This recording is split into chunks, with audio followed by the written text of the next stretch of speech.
Hi everyone, मैं सीमा त्यागी स्वागत करती हूँ यूनिक स्टडी ऑनलाइन क्लासेस में। और जैसे कि हम टॉपिक पढ़ रहे हैं धार्मिक आंदोलन, काफ़ी क्वेश्चन हमने उसके कर लिए। आज हम इस टॉपिक को फिनिश करेंगे। जो भी क्वेश्चन बचते हैं आज उनको डिस्कस करेंगे, उसके बाद हम नेक्स्ट टॉपिक पढ़ेंगे। तो क्वेश्चन है आपका, अफगानिस्तान का बामियान प्रसिद्ध था। अफगानिस्तान का बामियान प्रसिद्ध था हिंदू मंदिरों के कारण, हाथी दांत के कारण, स्वर्ण सिक्कों के कारण या बुद्ध प्रतिमाओं के लिए।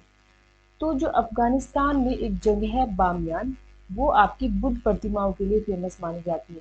आपका ध्यान जाने वाला है कहाँ सीधा, हाथी दांत पर। आपका माइंड सीधा जाएगा कि हाथी दांत, क्योंकि वहां से हाथी दांत वगैरह का व्यापार होता था अफगानिस्तान से। बट आपको पूछा गया बामियान, तो बामियान बुद्ध की प्रतिमाओं के लिए। नेक्स्ट क्वेश्चन, भगवान बुद्ध की प्रतिमा कभी कभी एक हस्त मुद्रा युक्त दिखाई देती है, जिसे भूमि स्पर्श मुद्रा कहा जाता है। यह किसका प्रतीक है? अब आपसे भूमि स्पर्श मुद्रा की डेफिनेशन पूछ रहा है और पूछ रहा है किसका प्रतीक है, क्या सिंबल देती है आपको, इससे क्या पता लगाता है। जैसे हमें कोई भी सिग्नल मिलता है लाइट का, ग्रीन लाइट, रेड लाइट, ये रुकने का है, चलने का है, ठीक है। जो सरस्वती माता के हाथ में जो वाणी है, वाणी ये देवी है, मतलब किस चीज का, किसी भगवान के हाथ में जो चीज है किस चीज का प्रतीक है। तो वीणा है तो वो एक संगीत की देवी है, ऐसे करके। तो ये भूमि स्पर्श मुद्रा ये किसका प्रतीक है? तो भार पर दृष्टि रखने एवं अपने ध्यान में विधन डालने से भार को रोकने ले बुद्ध का धरती पर आगमन।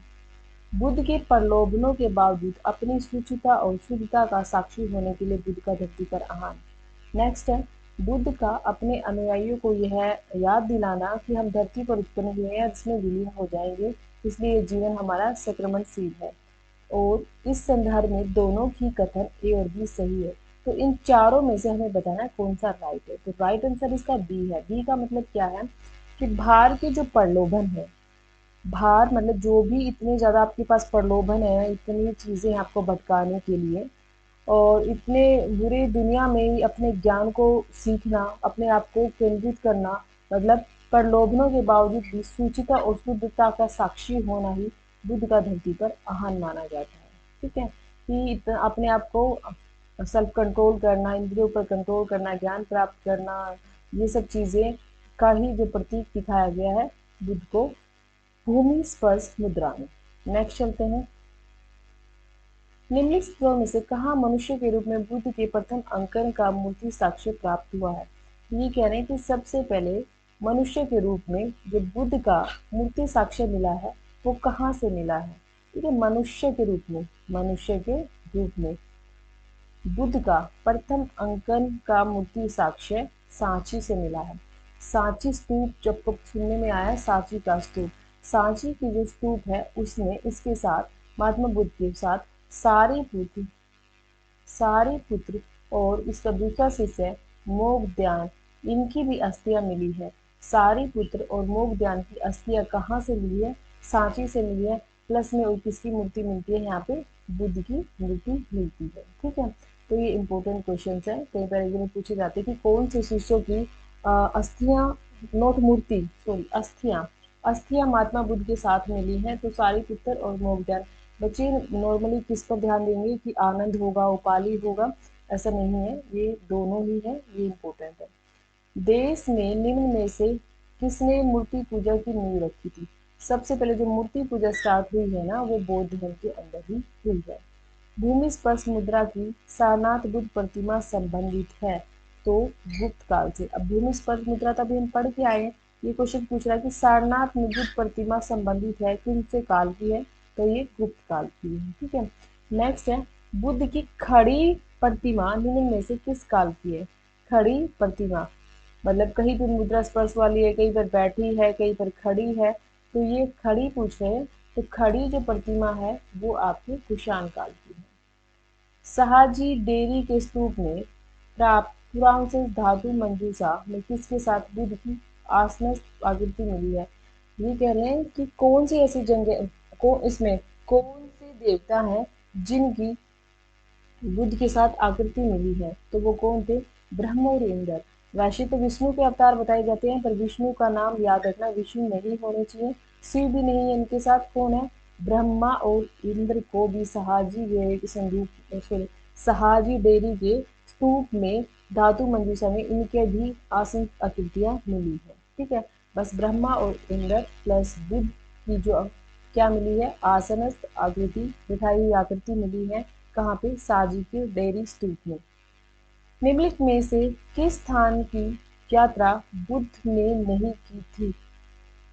मतलब इनमें से कौन सा स्थान है जिसकी यात्रा बुद्ध ने नहीं की थी? तो बुद्ध ने कौशाम्बी की भी की है, वैशाली की भी की है, कपिलवस्तु की है, उज्जैनी की यात्रा बुद्ध ने नहीं की थी। आपको पता है कपिलवस्तु में तो उनका जन्म ही होता है।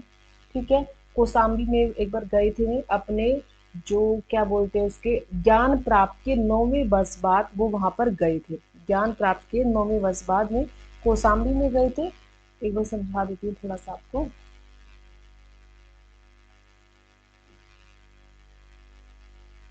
कौशाम्बी में कब गए? देखिए, जो कौशाम्बी नामक जगह है कौशाम्बी, तो वहां पे वो 9वें वर्ष गए हैं। 9वें वर्ष मतलब 9वें वर्ष का मतलब है ज्ञान प्राप्त के 9वें वर्ष।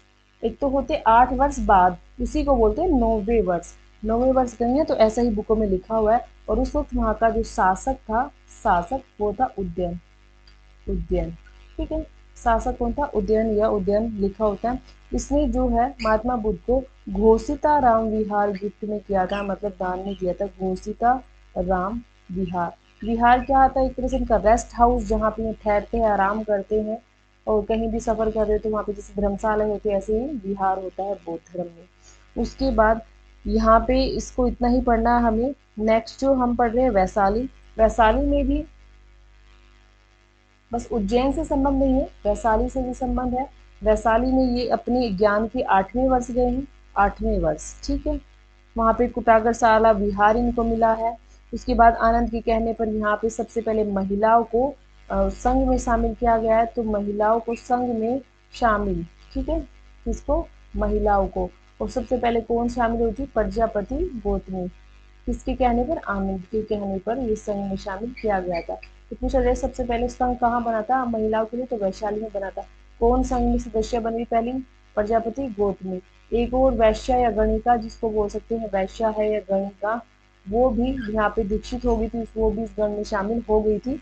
तो ये इंपॉर्टेंट है वैशाली के लिए। बाद में वैशाली फिर एक बार जाता है अपने 20वें वर्ष, 20वें वर्ष भी जाएगा। वहां पे एक अंगुलीमाल डाकू होता है, वो बौद्ध धर्म ले लेता है। तो ये इससे रिलेटेड पॉइंट है। तो राइट आंसर है डी, उज्जैन में, क्योंकि कपिलवस्तु में तो इसका जन्म होता है। यहाँ पे फिर जन्म भी होगा, बाद में यहाँ पे जाएगा, अपने पूरे परिवार को भी दीक्षा देगा।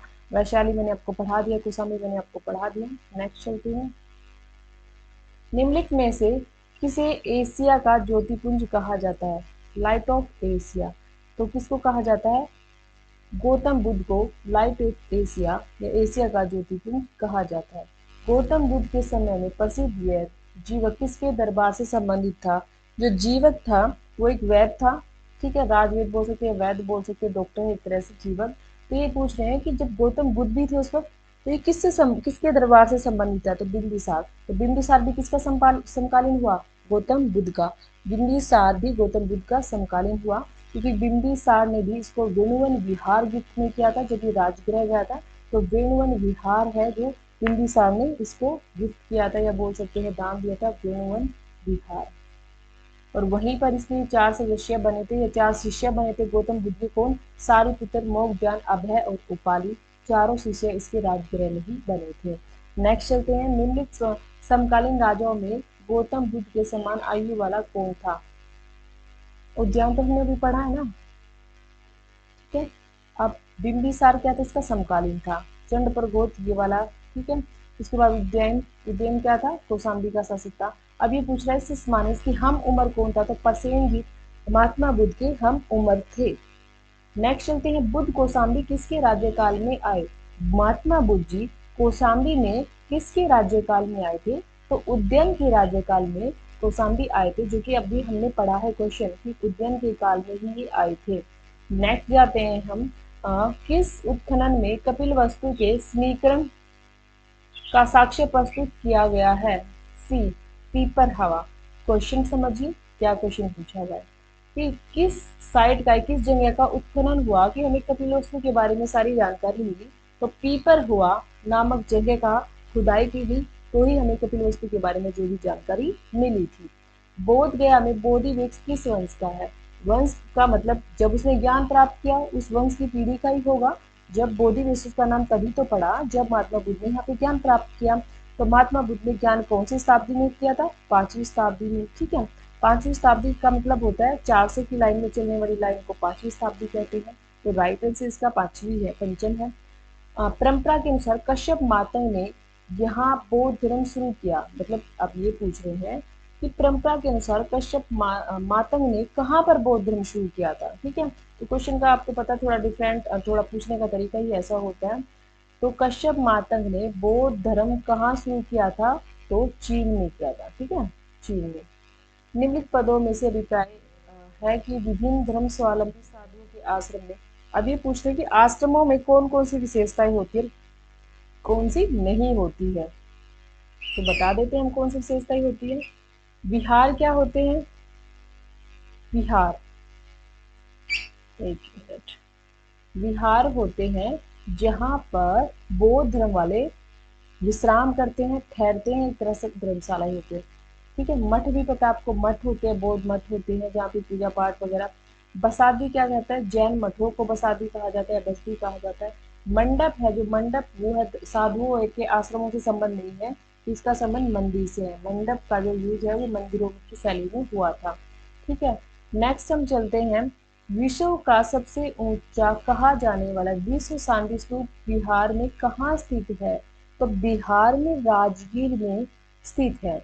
बिहार में राजगीर में स्थित है। राजगीर में राजगृह विश्व शांति स्तूप जिसको कहा जाता है।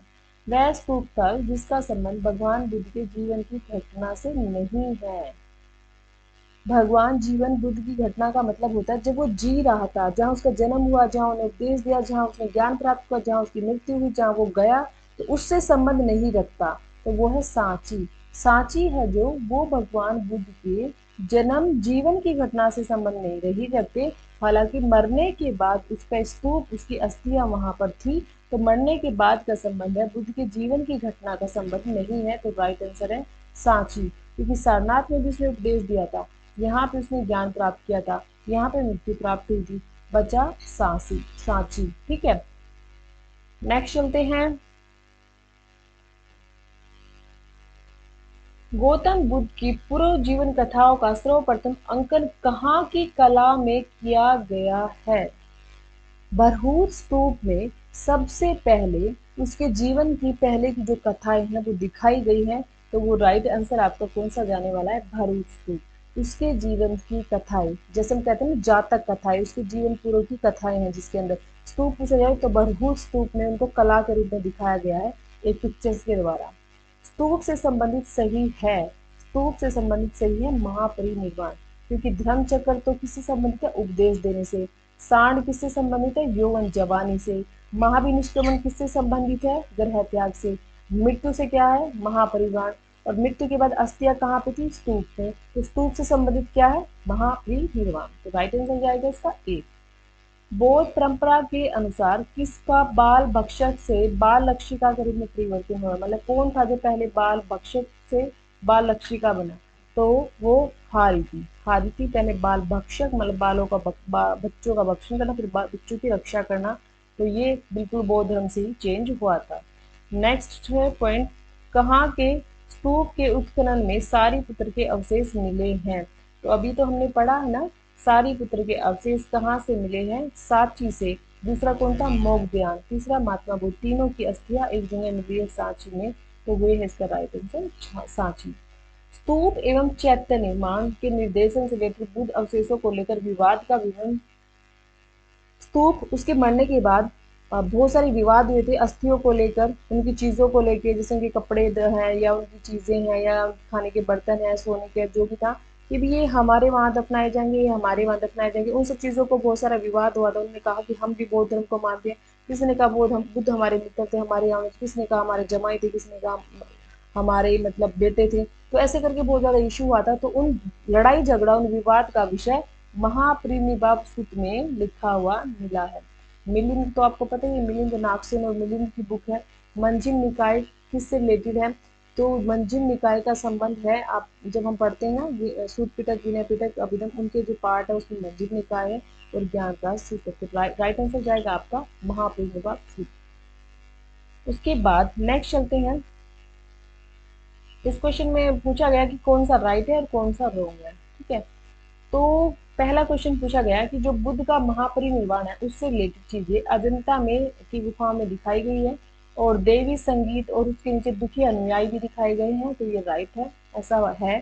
उसके बाद पत्थर पर उत्कीर्ण विष्णु, माउंट आबू के वराह अवतार की विशाल प्रतिमा जिसमें यह देवी पृथ्वी के गहरे श्वेत सागर को उभारते दर्शाया गया है। तो ये थोड़ा सा राइट नहीं है आंसर। अब इसमें मतलब क्या राइट नहीं है वो चीज एग्जैक्ट नहीं पता, बट ये रॉन्ग है। विशाल गोलासन पर उत्कीर्ण, हाँ ये है अर्जुन की तपस्या। ये साउथ हिस्ट्री का क्वेश्चन दे दिया। अर्जुन की तपस्या, मामल्लपुरम, गंगा अवतरण, ये सब चीजें हैं, तो ये राइट है। और जो राइट नहीं है वो क्या है? वो बी राइट नहीं है, मतलब टू राइट नहीं है। तो 1 और 3 इसके आंसर है। इसके बाद नेक्स्ट चलते हैं। वो भारत में बौद्ध इतिहास, परंपरा और संस्कृति के संबंध में युग्मों पर विचार कीजिए और 30 स्थल, मतलब ये 30 स्थल है जो उनको मिलान करने के लिए दिया गया है कि कौन सा 30 स्थल राइट है कौन सा रॉन्ग है। तो टाबो मठ का मंदिर स्कूल ये स्पीति घाटी में है, तो ये राइट है। ठीक है, इसके बाद दूसरा जो है लहोत्सव लाखांग मंदिर, ये जसकर घाटी में नहीं है, रॉन्ग है। अलची मंदिर संकुल लद्दाख, ये जो है राइट आंसर 3। ओके, नेक्स्ट चलते हैं।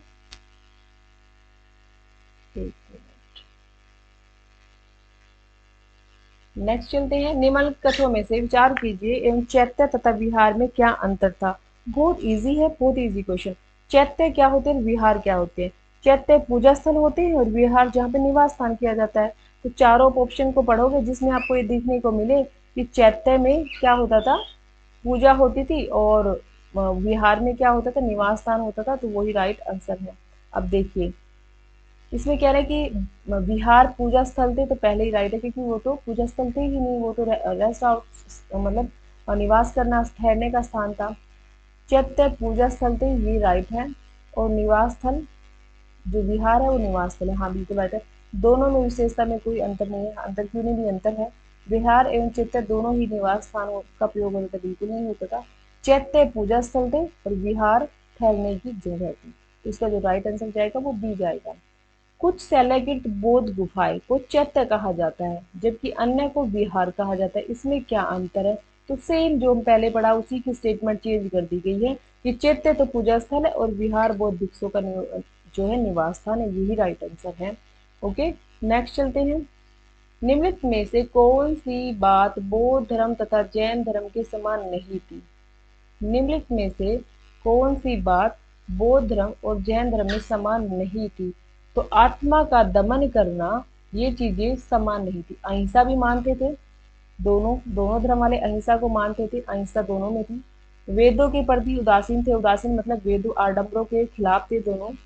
रीति व रिवाजों की अस्वीकृति करते थे दोनों, की ज्यादा ढोंग आडम्बरों को नहीं मानते थे।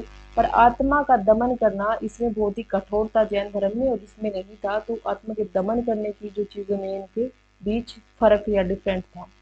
भगवान बुद्ध के जन्म और मृत्यु की तिथियों में किस परंपरा पर अधिक महत्व दिया गया है? मतलब कौन सी बुक्स पर या कौन से ग्रंथ पर या कौन सी चीजों पर ज्यादा जाया जाता है? तो सिहिली परंपरा, मतलब श्रीलंका के जो वंश है, ग्रंथ है महावंश और दीपवंश। महावंश और दीपवंश, इन पर ज्यादा जाया जाता है बुद्ध के जन्म को लेकर, जन्म मृत्यु को लेकर। चीनी परंपरा कैंटन, भारतीय बौद्ध साहित्य अवदान साहित्य, तिब्बती परंपरा इतिहासकार तारानाथ। तो राइट आंसर जा रहा है हमारा ए। बौद्ध धर्म तथा जैन धर्म में कौन सी समानता नहीं थी? थी नहीं थी। तो अहिंसा भी थी, स्त्रियां भी संघ में प्रवेश कर रही थी, वैश्य वर्ग को भी समर्थन मिल रहा था और कठोर तप में विश्वास नहीं करते थे कौन? बौद्ध धर्म वाले, बौद्ध धर्म वाले। ठीक है, इसके बाद नेक्स्ट चलते हैं।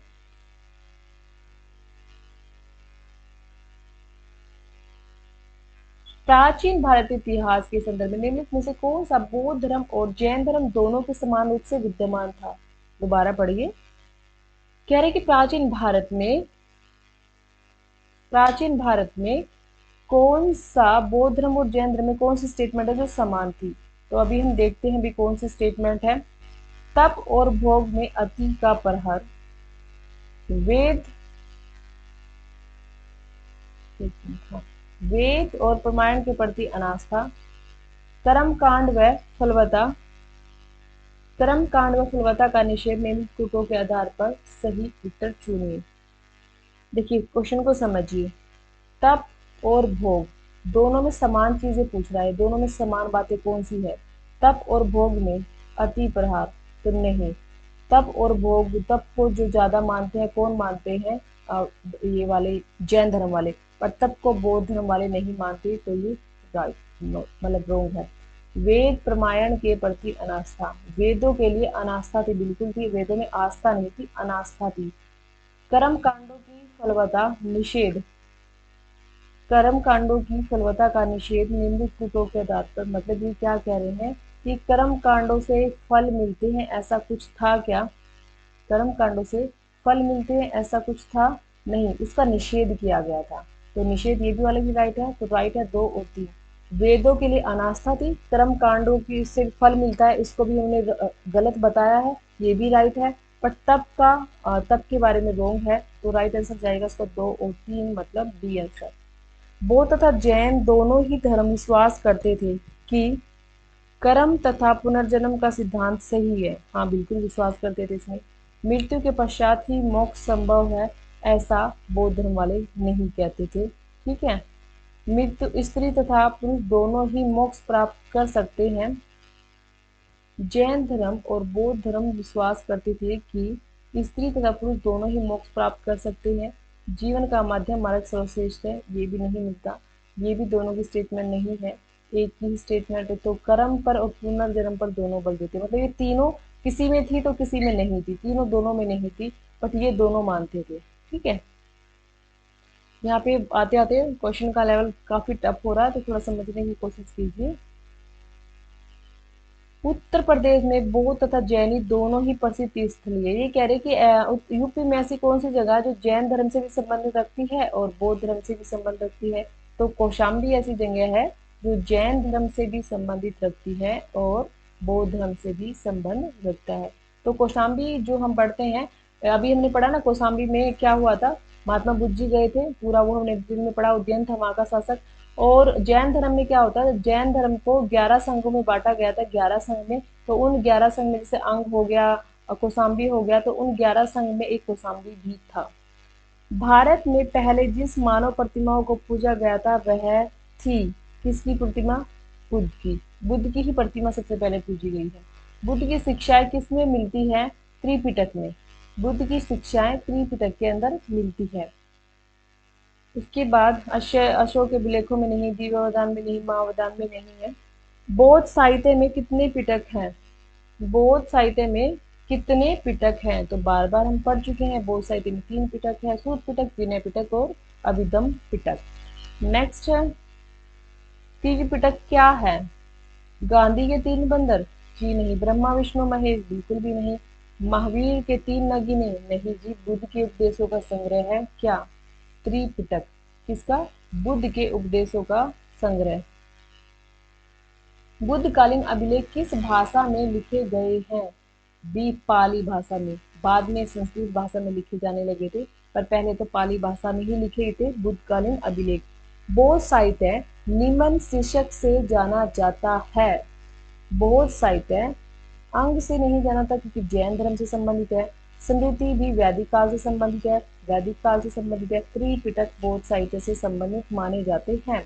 निम्नलिखित में से कौन सी बौद्ध रचना नहीं है, जवन जातक बौद्ध रचना नहीं है, बट बावेरु जातक, दशरथ जातक, सिबी जातक, ये तीनों की तीनों बौद्ध रचनाएं हैं।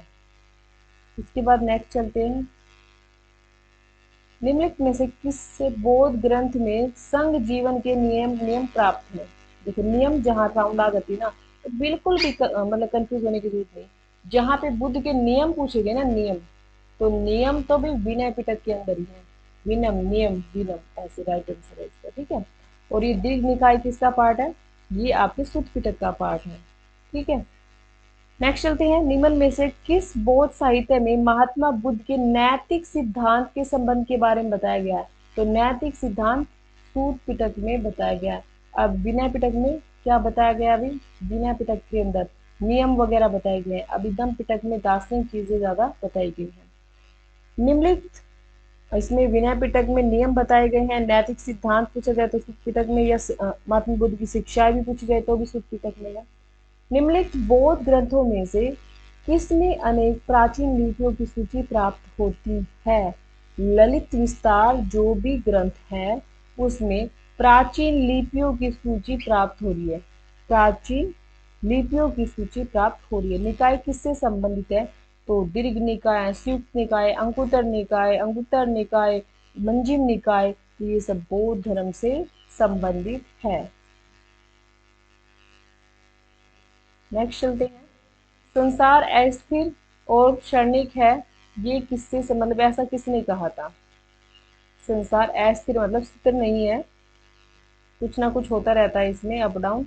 तो ऐसी स्टेटमेंट किसने दी थी, किसके बारे में कही गई है? बौद्ध धर्म में कही है ये चीजें कि जो संसार है वो अस्थिर है और क्षणिक भी है। ठीक है, भगवान, ये इसने कही है। भगवान बुद्ध ने निम्नलिखित 4 आर्य सत्यों का प्रतिपादन किया है। नीचे दिए गए का प्रयोग करके इनको सी टर्म में लगाइए। तो बहुत ईजी है। दुनिया में दुख है, बिल्कुल है। दुखों का कारण इच्छाएं हैं, इच्छाएं हैं मतलब दुखों का कोई कारण है, तो दुख है, दुखों का कारण है। दुखों से मुक्ति पाई जा सकती है, मुक्ति मतलब निरोध, दुख का निरोध है। क्या है? दुख निरोध का एक मार्ग है, अष्टांगिक मार्ग। तो ये याद रखना, आपको पूरी स्टेटमेंट नहीं दी, थोड़ा सा कंफ्यूज करने के लिए दिया गया है कि दुख निरोध का मतलब क्या है कि कोई ना कोई उपाय, निरोध, निरोध हो सकता है। ठीक है, कोई ना कोई सॉल्यूशन है निरोध का मतलब। तो दुख है, दुखों का कारण है, उनका निरोध भी है, और वो है अष्टांगिक मार्ग। तो राइट आंसर है इसका ADBC ए। बौद्ध दर्शन में कल्याण मित्र क्या है? बौद्ध दर्शन में कल्याण मित्र अष्टांगिक मार्ग है। ठीक है, बौद्ध दर्शन में कल्याण, अभी तो कहा है दुख है, दुख का कोई कारण है, हर कारण है तो उसका सॉल्यूशन भी है। सॉल्यूशन क्या है? अष्टांगिक मार्ग। अब तो क्या है? अष्टांगिक मार्ग। नेक्स्ट चलते हैं। गौतम बुद्ध के बारे में क्या सत्य है? गौतम बुद्ध के बारे में क्या सत्य है? वे कर्म में विश्वास करते थे, आत्मा का शरीर में परिवर्तन मानते थे, निर्वाण ईश्वर में विश्वास करते थे, ईश्वर की सत्ता में विश्वास करते थे, ऐसा तो बिल्कुल नहीं है। निर्वाण में विश्वास करते थे, ऐसा बिल्कुल है। आत्मा का शरीर में परिवर्तन मानते थे, वे कर्म में भी विश्वास रखते थे, तो गौतम बुद्ध की है स्टेटमेंट। बट ईश्वर की सत्ता को वो नहीं मानते थे। अष्टांग मतलब ईश्वर को नहीं मानते थे। अष्टांगिक मार्ग की संकल्पना अंग है, तो ये धर्म चक्र परिवर्तन का अंग मतलब क्या है इसका देखिए। अष्टांगिक मार्ग है, उस वो आपको क्या दिखा रहा है? वो आपको बता रहा है कि आपको उपदेश दे रहा है अष्टांगिक मार्ग, मतलब कि क्या करना चाहिए आपको। आपको दुख का कोई ज्यादा इच्छा नहीं रखनी चाहिए, एक्सपेक्टेशन नहीं रखनी चाहिए। एक्सपेक्टेशन रख रहे हो तो उसको छोड़ देना चाहिए, उसका सोल्यूशन ढूंढना चाहिए, और हमारे अष्टांगिक मार्ग को अपनाना चाहिए। तो दीपवंश और ये की विषय वस्तु ऐसा बिल्कुल भी नहीं है। दिव्य वरदान की विषय वस्तु ऐसा बिल्कुल नहीं है। महापरिनिर्वाण का विषय वस्तु था। ठीक है, धर्म चक्र परिवर्तन सूत का विषय वस्तु था। तो ये धर्म चक्र परिवर्तन से है, क्योंकि इसने कहीं ना कहीं उपदेश दिया है, तो धर्म चक्र से संबंध है अष्टांगिक मार्ग का। नेक्स्ट है, अष्टांगिक मार्ग के प्रतिपादक किसने किया? तो महात्मा बुद्ध ने ही अष्टांगिक मार्ग का प्रतिपादक किया है। ठीक है, तो इसका जो राइट आंसर जाएगा ए जाएगा। तो हमारा समाप्त होता है ये टॉपिक। हमने बहुत सारे क्वेश्चन, 200 के आसपास क्वेश्चन इस टॉपिक से रिलेटेड कर लिए, और बहुत अच्छे से आपकी रिवीजन भी हो चुकी होगी। तो भाई आप अच्छे से पढ़ना इसको, और नेक्स्ट जो क्लास होगी वो हम मौर्य वंश से रिलेटेड करेंगे, और ध्यान से आप इसको बहुत ही ध्यान से पढ़ना। Okay, bye bye.